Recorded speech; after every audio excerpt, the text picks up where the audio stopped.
আমরা জানবো আমার পদ থেকে গুরুত্বপূর্ণ 5টি প্রশ্ন। অলরেডি আমরা কয়েকটি গদ্য পদ্য সম্পর্কে 5টি করে প্রশ্ন জেনে গিয়েছি। আজকের এই ভিডিওতে আমরা যেটা দেখব সেটা হচ্ছে আমার পদ থেকে কিভাবে আমরা গুরুত্বপূর্ণ 5টি প্রশ্ন জানতে পারি।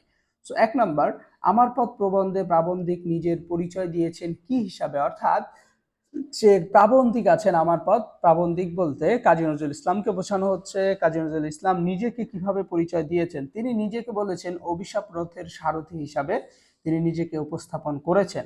তারপর আমরা কয়েকটা বিষয় একটু খেয়াল করব।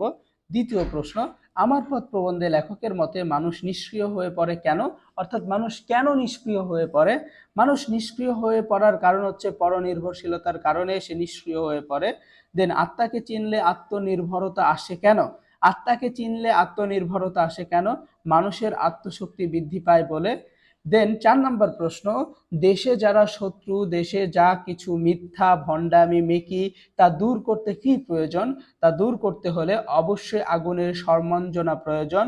এবং আমার পদ প্রবন্ধে নিচের কোন বৈশিষ্ট্যটি বিদ্যমান, আমার পদ প্রবন্ধে সত্যের পথ এই এই বৈশিষ্ট্যটি বিদ্যমান। অর্থাৎ আমরা যখন আমার পদ গল্পটি পড়ব তখন আমরা দেখতে পারবো এখানে কাজী নজরুল ইসলাম সত্যর পথের কথা উল্লেখ করেছেন এবং বলেছেন পৃথিবীর সকল সুখ সকল সফলতা সবকিছুই সত্য পথের মধ্যে, সত্যর ভেতরে।